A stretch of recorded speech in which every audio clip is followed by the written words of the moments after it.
Bonsoir à tous et bienvenue dans ce nouveau numéro du 7-8, l'hebdo, l'émission de la rédaction pour revenir sur l'actualité départementale de la semaine. Voici les titres de ce 22 décembre. Ils sont presque en retard. Les préparatifs pour les fêtes de fin d'année se poursuivent dans les magasins à quelques heures de Noël. Nous nous sommes rendus dans plusieurs commerces de Saint-Quentin en Yvelines pour suivre le dernier rush de l'année.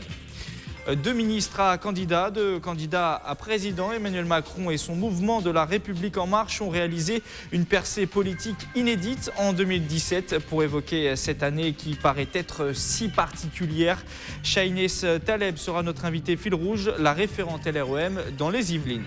Dans le reste de l'actualité, retour sur la mise en commun du dispositif hivernal pour la voirie des départements des Yvelines et des Hauts-de-Seine ou encore l'inauguration d'un bâtiment gériatrique à l'hôpital de Plaisir.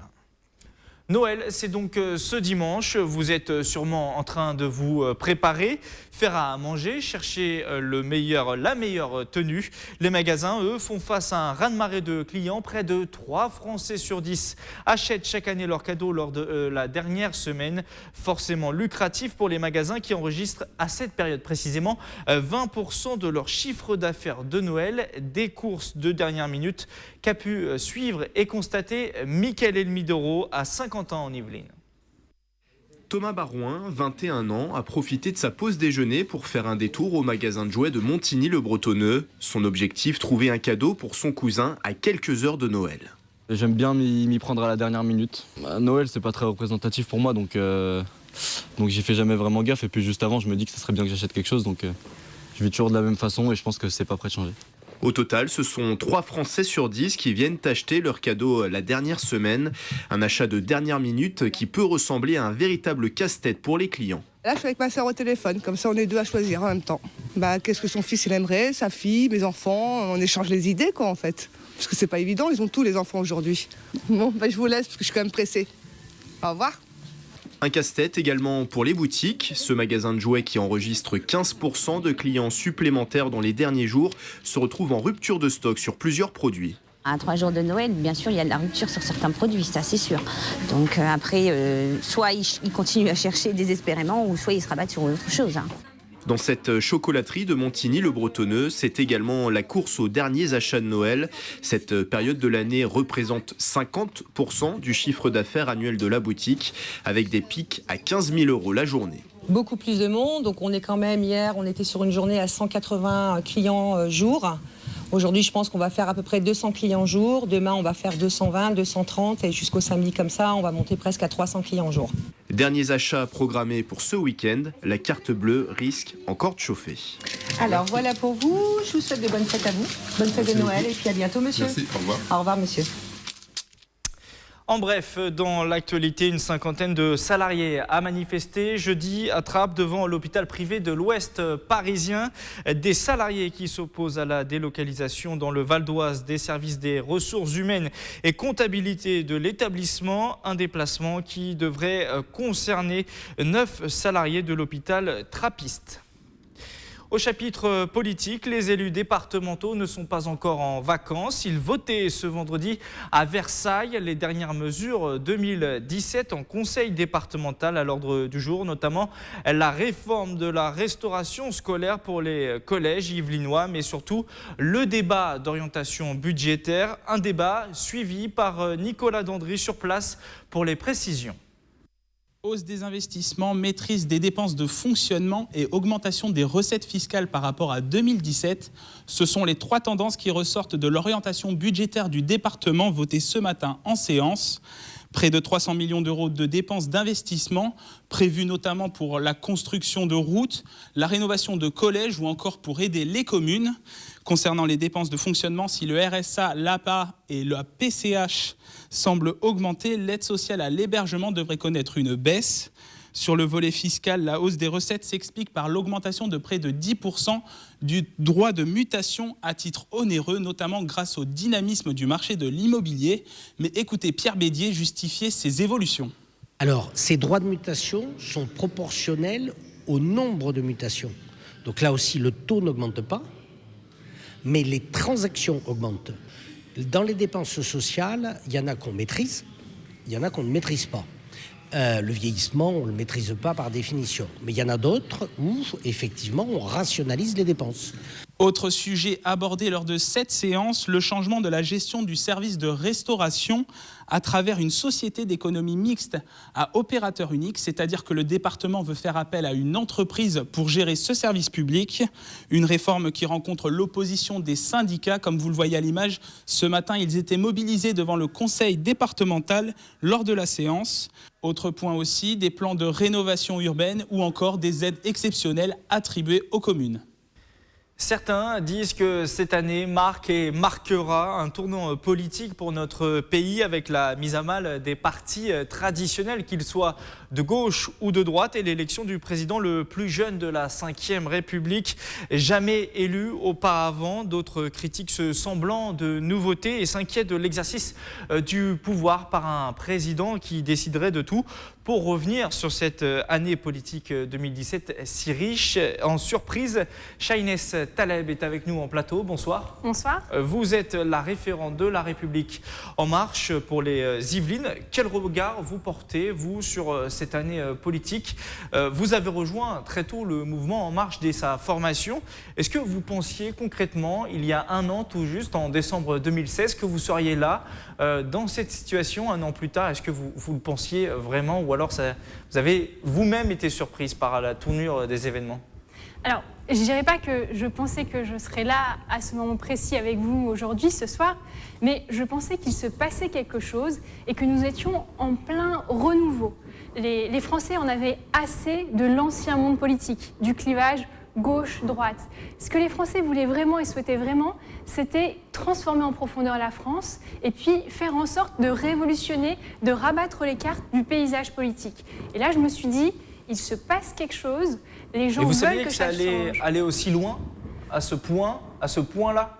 Vous le parliez des anciens du vieux monde politique qui sont aujourd'hui encore pour certains dans le monde politique, mais ils ont quasiment tous disparu. Il y a un an, quand on se parlait, peut-être, quand on parlait de politique, c'était François Fillon le favori. Aujourd'hui, qui sait ce que fait François Fillon? Effectivement, moi je pense que le monde politique ancien est trop resté dans l'entre-soi.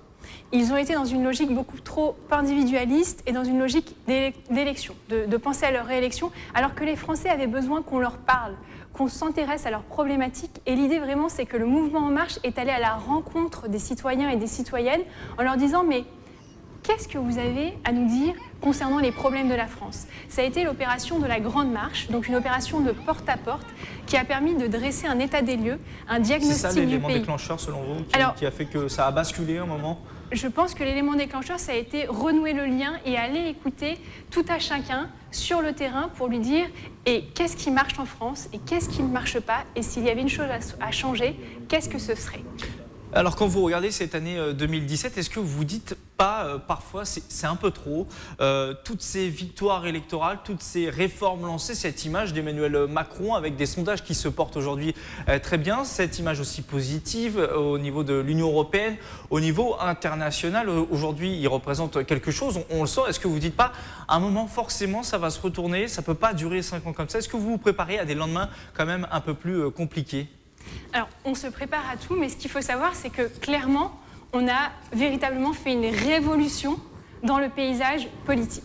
Et là, ce qu'on a vraiment changé, c'est de faire ce que l'on a dit. Et c'est ça qui est important, et c'est pour ça que Emmanuel Macron a justement une conjoncture positive, un alignement des planètes qui perdure, mais parce qu'il fait ce qu'il a dit, il engage des réformes qui vont dans l'intérêt des Français et qui vont transformer la vie de tout à chacun, et notamment ces réformes en matière de pouvoir d'achat. Alors le renouveau, ça a été presque le mot de l'année 2017, en tout cas d'un point de vue politique. Certains disent que le renouveau, c'est pas forcément pour tout de suite. Finalement, qu'il soit politique, intellectuel, spécialiste de la politique, on entend cette musique et qu'Emmanuel Macron applique le pouvoir de tout en haut comme un chef. Et que ça, c'est une très vieille méthode politique qu'on retrouve dans la Ve République dès son départ. Je vous propose d'ailleurs d'écouter Stéphane Manson, il est professeur de droit à l'UVSQ, il était sur notre plateau, c'était jeudi soir. Ce président de la République très jeune renoue, en fait, semble renouer avec la lettre de la Constitution de la Ve République, avec une pratique assez gaulienne, finalement, des institutions, avec un président jupitérien, c'est-à-dire un président qui s'occupe de l'essentiel, ou qui est censé ne s'occuper que de l'essentiel. C'est vrai que certains lui reprochent de ressusciter quelques pratiques anciennes au niveau politique. Un président qui s'occupe surtout de politique extérieure, au point que le ministre des Affaires étrangères, qui est pourtant une personnalité assez forte, M. Le Drian, n'apparaît que très secondairement, et puis un président qui s'occupe aussi de défense nationale, de l'armée, etc. Voilà, des pratiques renouvelées, mais finalement dans un cadre très traditionnel. Comment vous jugez cette analyse du changement qui est un peu paradoxal parfois chez Emmanuel Macron? C'est pas pour tous les étages, on va dire, de la politique macronienne. Alors, moi, je pense qu'il y a eu un véritable changement à tous les niveaux. Alors, quand on regarde l'Assemblée nationale, avec le renouvellement des visages, le renouvellement des pratiques, des personnes novices en politique, c'est quelque chose qui ne s'est jamais vu depuis des années. Et c'est vraiment ça, le renouveau par rapport à tout ça. Mais aussi, ce qui est important de savoir, c'est qu'Emmanuel Macron change les pratiques et surprend. Il surprend, vous voyez, il disait, oui, il renouvelle les pratiques, mais en même temps dans un cadre traditionnel. C'est parce que la France a tellement été ancrée dans un cadre tellement gauche, droite, etc., que le fait d'avoir des nouvelles pratiques dans ce système qui n'existera plus dans les mois, les années à venir, pose problème. Et les gens se disent, est-ce que ça a vraiment changé ou pas ? Je vous confirme que ça a vraiment changé. Maintenant, des personnes qui analysaient le monde politique antérieur peuvent se dire peut-être que c'est juste... Il faut qu'on prenne le temps aussi de se réformer intellectuellement. Exactement. On a vu quelques critiques récemment au sein de votre propre camp, j'ai envie de dire les premières de l'ère Macron, sur le projet de loi sur l'immigration et l'asile.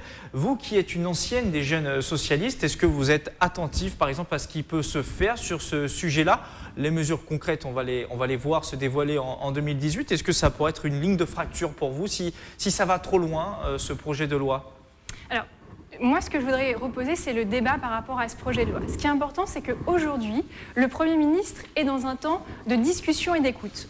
Il a rencontré cet après-midi pendant plus de 2 heures avec le ministre de l'Intérieur, Gérard Collomb, avec Agnès Buzyn et avec également Julien de Normandie pendant plus de 2 heures. Donc ces associations d'hébergement d'urgence et de demandeurs d'asile pour revenir sur les contours de la fameuse circulaire et du projet de loi. Alors sur les contours de la circulaire, ce qui est important, c'est de préciser que, bien évidemment, l'inconditionnalité de l'accueil n'est pas remis en cause. Ça, c'est le premier point. Le second point qui a fait polémique et qui a été, je pense, un peu mal compris, c'est la façon dont on va travailler. L'objectif, ce n'est pas de faire le tri. L'objectif, c'est de pouvoir mieux accompagner dans des conditions beaucoup plus dignes les demandeurs d'asile. Et donc, c'est ça qui est important, c'est ce qu'il faut bien retenir. Il faudra aussi peut-être faire un peu plus de pédagogie, mais en tout cas, selon vous, on l'a bien compris, pas de ligne de fracture sur ce sujet-là au sein de La République En Marche. Non. Après, je peux résumer en un mot. En fait, l'idée, c'est de mieux intégrer les demandeurs d'asile, mieux intégrer également les réfugiés et faire en sorte de rendre les dispositifs pour les situations irrégulières beaucoup plus efficaces. Alors là, on a beaucoup parlé de national. Localement, dans les Yvelines, 11 députés sur 12, seulement un sénateur sur 6. Ça veut dire quoi? Bilan mitigé, ou alors vous restez quand même penché sur les législatives et vous dites que cette année est excellente pour vous dans le département? Alors, je dirais que les résultats politiques sont très encourageants. En fait, les députés ont été élus par l'ensemble des citoyens qui souhaitent un renouvellement, que les choses changent, que l'on transforme la politique, que l'on replace justement le citoyen au cœur du débat politique. Et l'élection des députés, c'était cette image-là. La nouvelle façon de faire de la politique, ce que les Français veulent, mettre fin à l'ancien système.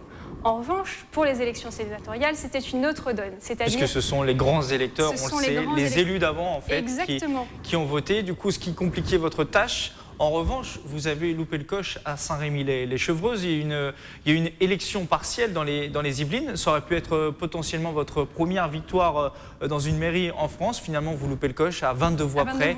À 22 voix près seulement. Est-ce que c'est un échec là de voir que peut-être au bout de 6 mois, on se dit que La République En Marche, ce n'est pas si attirant? En fait, c'est pas un échec parce que c'était vraiment des personnes novices en politique, des personnes qui étaient complètement pas du tout connues, et c'était vraiment des personnes issues de la société civile qui se lançaient une première fois en politique et qui ont aujourd'hui une place au conseil municipal. Mais ça avait marché pour les élections législatives, cette nouveauté. On ne connaissait pas Béatrice Piron, députée de la 3e circonscription des Yvelines, on ne connaissait pas Nadia Hay. Là, ça avait marché. Là, on se rend compte qu'on ne connaît pas le candidat de La République En Marche qui a perdu face à Dominique Bavoy, élu, lui. Ça veut dire que la recette peut aussi parfois ne pas marcher concrètement. Vous vous en rendez compte ou... Non, moi je pense que c'était des élections très locales et qui, pour une première, avec des personnes qui n'étaient pas du tout connues du paysage politique, restent très encourageantes en matière de résultats. Shahiness Taleb, restez avec nous. On passe tout de suite à l'actualité de la semaine.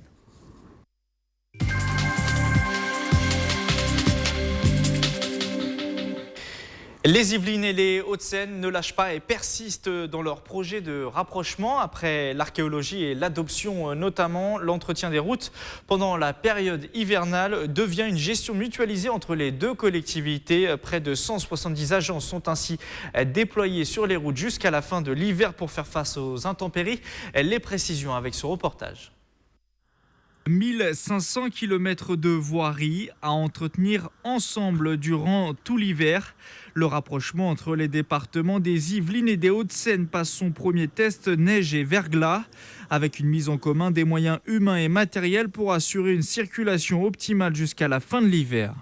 Dans les Yvelines, nous sommes habitués à des hivers compliqués, enneigés, et donc on a une organisation territoriale très, très pertinente et performante par rapport à ça.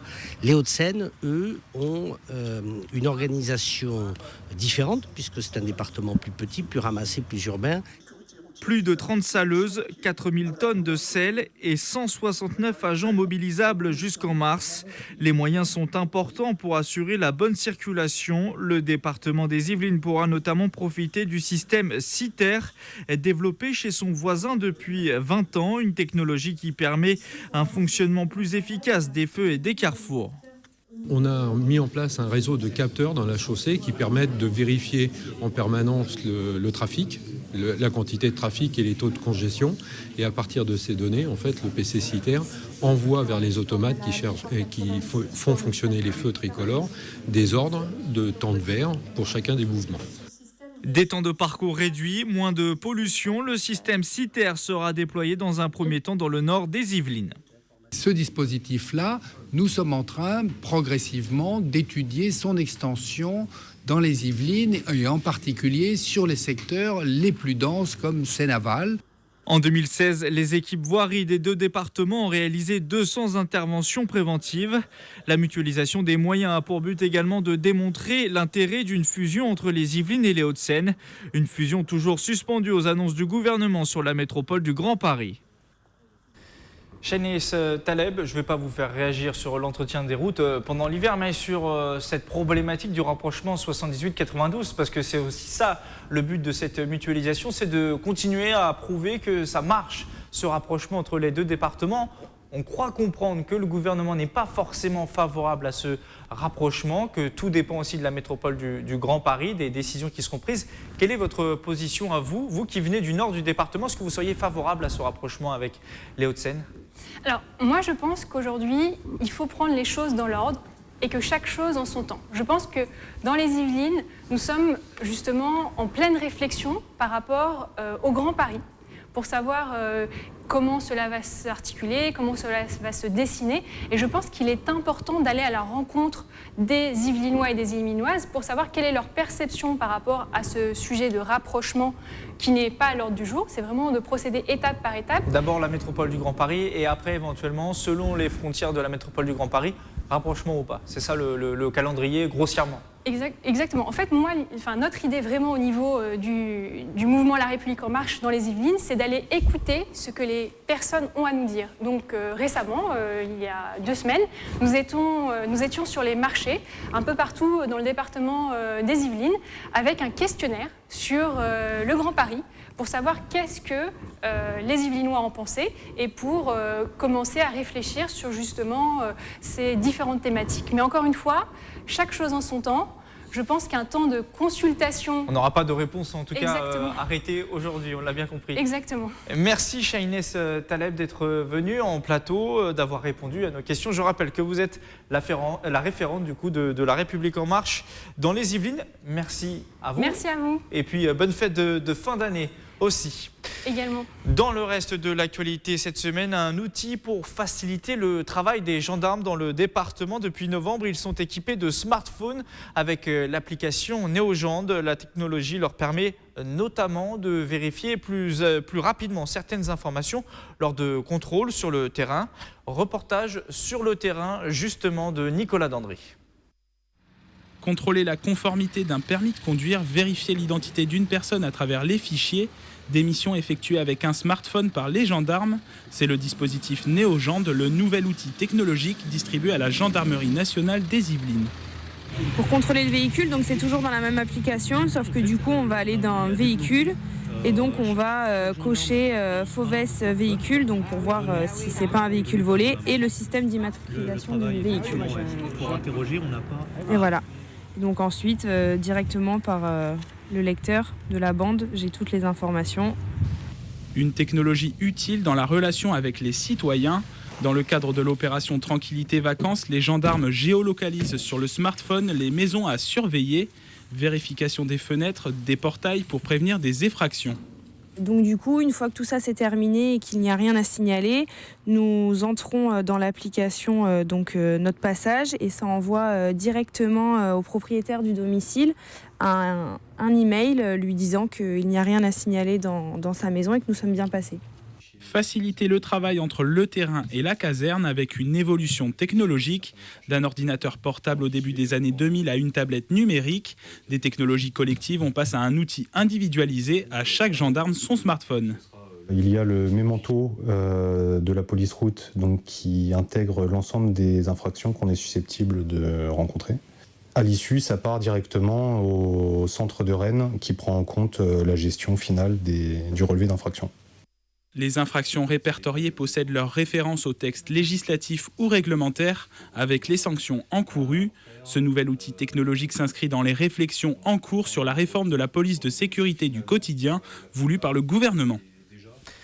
Lundi, élus et professionnels ont inauguré le nouveau bâtiment de l'hôpital gérontologique et médico-social de Plaisir. Il accueille les services de médecine gériatrique et de la rééducation. Ouverture qui a pour ambition aussi de donner un nouveau souffle à l'établissement et faciliter le travail du personnel soignant. Les précisions avec ce reportage de Léa Rege. C'est une nouvelle ère pour les hôpitaux de Plaisir. Depuis lundi 18 décembre, la ville héberge officiellement le nouveau bâtiment de l'hôpital gérontologique et médico-social.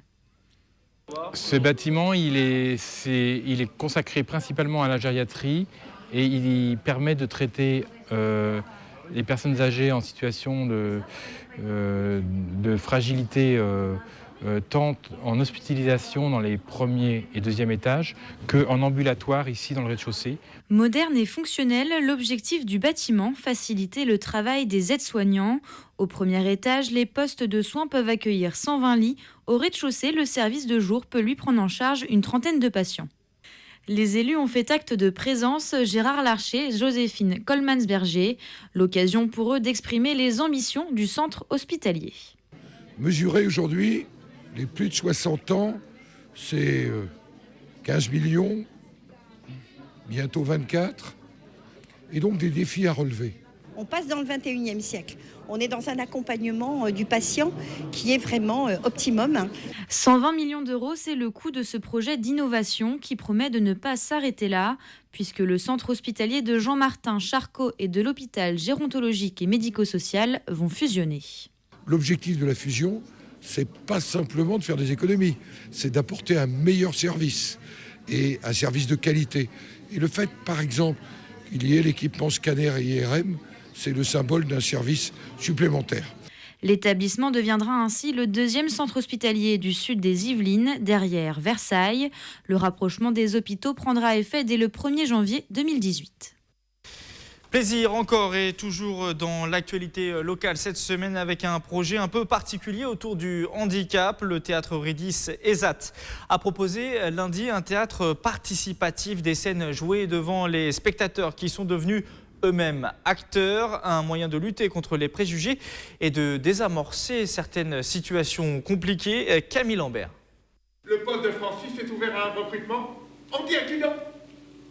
C'est-à-dire que votre futur collègue, que nous n'avons pas encore recruté, sera en situation de handicap.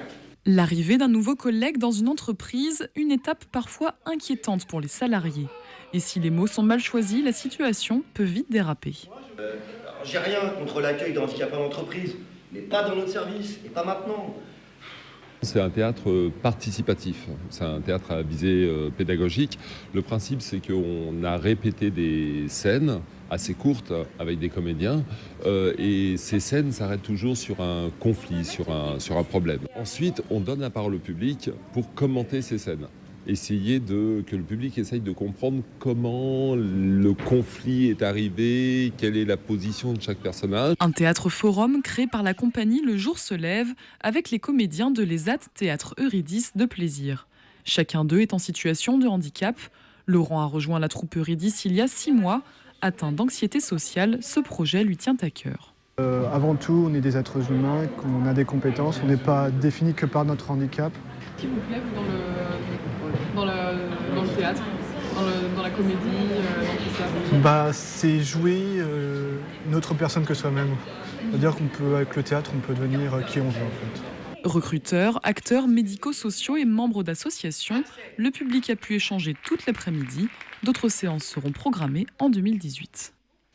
C'est la fin de ce 7-8 l'hebdo, le dernier de la saison. Il me reste à vous souhaiter de joyeuses fêtes à tous. La magie d'ailleurs s'installe sur TV78 pendant les fêtes avec une émission spéciale préparée par l'ensemble de la rédaction en plateau des auteurs, artistes et magiciens, mais aussi plein d'idées de cadeaux ou vos pires souvenirs de Noël, on en a tous. Une émission qui sera retrouvée pour une première diffusion samedi 23 décembre à 21h ou encore lundi 25 décembre à 19h. Le retour de l'information se fera, lui, mardi 2 janvier à 18h sur TV78. Excellente fête à tous.